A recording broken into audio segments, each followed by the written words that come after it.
Assalamualaikum warahmatullahi wabarakatuh. Perkenalkan, nama saya Noviana Hilma Ayuni dengan NIM 430402301106 dari program studi Psikologi Islam kelas 4A UIN Salatiga. Nah, di sini saya membuat video ini guna memenuhi tugas akhir semester 4 pada mata kuliah Psikologi Kepribadian yang diampu oleh Ibu Nurhida Rahmalia Wibowo MA. Nah, kali ini kita akan belajar mengenai psikodinamika yang dibawa oleh Erik Erikson, yang mana kita bisa menyebutnya juga bahwa Erik Erikson ini merupakan penganut Freud, karena kita bisa menyebutnya juga adalah post Freud. Psikodinamika itu apa sih? Yuk kita ulik bareng-bareng.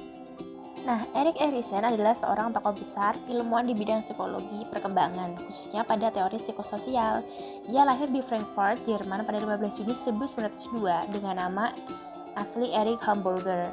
Nah, setelah ibunya menikah lagi, ia mengambil nama ayah tirinya dan dikenal sebagai Erich Hamburger. Belakangan, ia mengganti namanya menjadi Erik H. Erikson. Selanjutnya di usia 25 tahun ia pindah ke Wina dan belajar mengenai psikologi perkembangan pada Anna Freud. Setelah itu ia menjadi guru di sekolah Montessori dan menjelajahi berbagai negara. Selanjutnya dia pindah ke Amerika Serikat pada tahun 1933 dan menetap di sana serta bekerja sebagai psikoanalisis di Boston. Nah, Erikson itu belajar mengenai perkembangan manusia dari tahap balita atau dari tahap yang kecil banget sampai ke usia lanjut. Sedangkan Freud itu beranggapan bahwa perkembangan manusia itu sudah terjadi pada tahap awal, yaitu dari dia lahir hingga remaja.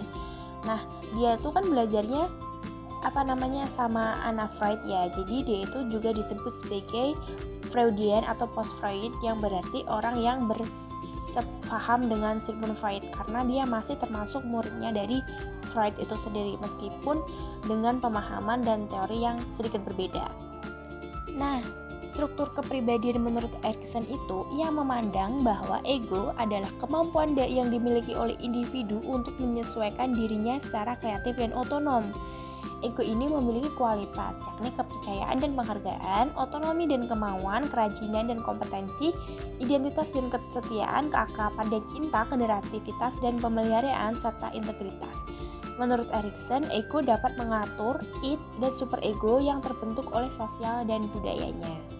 Selanjutnya, Erikson juga menyampaikan bahwa ego yang sempurna itu dipengaruhi oleh beberapa hal. Yang pertama adalah faktualitas. Nah, faktualitas adalah kumpulan fakta, data, serta metode yang dapat digunakan dengan metode yang sedang berlaku. Selanjutnya ada universalitas.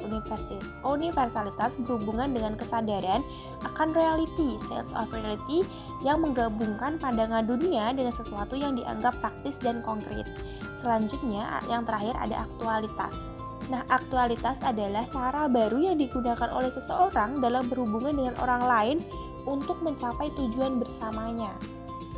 Nah, ada 3 aspek ego. Yang pertama adalah body ego, mengacu pada pengalaman individu yang berkaitan dengan tubuh atau fisiknya sendiri. Individu akan melihat fisiknya berbeda dengan fisik orang lain. Selanjutnya ada ego ideal, merupakan gambaran mengenai konsep diri yang sempurna. Seseorang cenderung berimajinasi untuk memilih konsep diri yang lebih ideal dibandingkan dengan orang lain. Maka terkadang seseorang itu mempush atau menekan dirinya untuk menjadi baik, atau terobsesi untuk menjadi baik itu karena keinginan dari ego ideal ini. Selanjutnya ada ego identity, merupakan gambaran mengenai diri dalam berbagai peran sosial. Nah, jadi psikodinamika kepribadian itu bagaimana? Nah, menurut Erikson, perkembangan kepribadian seseorang dari bayi hingga dewasa biasanya dipengaruhi oleh interaksi sosial dengan individu yang lain. Erikson juga menjelaskan bahwa ego adalah sumber kesadaran diri seseorang. Teori ego dari Erikson memandang bahwa perkembangan kepribadian mengikuti tahap epigenik, yaitu setiap bagian dari ego berkembang pada tahap perkembangan tertentu dalam rentang waktu yang tertentu. Nah, setelah ini kita akan membahas adanya 8 perkembangan menurut Erik H. Erikson. Nah, ini dia tahap perkembangan kepribadian menurut Erikson itu terbagi menjadi 8. Yang pertama ada trust versus mistrust, yang kedua ada otonomi versus perasaan malu dan ragu-ragu. Selanjutnya ada inisiatif versus kesalahan, ada kerajinan versus inferioritas, Ada identitas versus kekacauan identitas, ada keintiman versus isolasi, ada generativitas versus stagnasi, ada integritas dan versus keputusan. Nah, ini tuh gimana sih maksudnya? Maksudnya seperti ini, setiap tahap ini akan mengalami perkembangan atau akan menyelesaikan sebuah tugas-tugas perkembangan.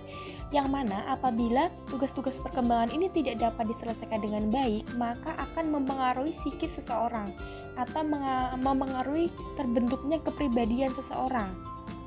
Nah, seperti contohnya adalah ketika seorang anak kecil, dia diperlakukan dengan baik, dia didukung, dia diberikan penghargaan oleh orang tuanya atau orang-orang sekitarnya, maka dia akan menimbulkan perasaan percaya bahwa dia akan merasa aman jika berada dengan orang-orang tersebut.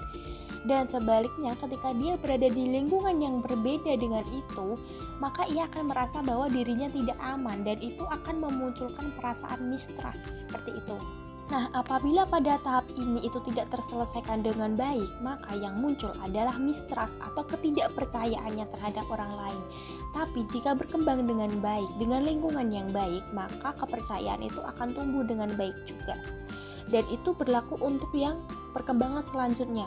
Apabila dia menyelesaikan tugasnya dengan baik, maka sesuatu perkembangannya itu juga akan menghasilkan sesuatu hal yang baik. Jadi ketika tugas perkembangan itu berhasil, dia akan memberikan dampak yang baik. Jika tugas perkembangannya gagal, ia akan mendapatkan hasil yang buruk. Maka di sini adalah ada kebalikan dari setiap hal dari tahap perkembangan yang disampaikan oleh Erikson. Hai, apakah sudah paham? Semoga bisa dipahami dengan baik ya, dan apabila ada kekurangannya saya mohon maaf. Apabila ada kelebihannya itu untuk Anda saja. Wassalamualaikum warahmatullahi wabarakatuh.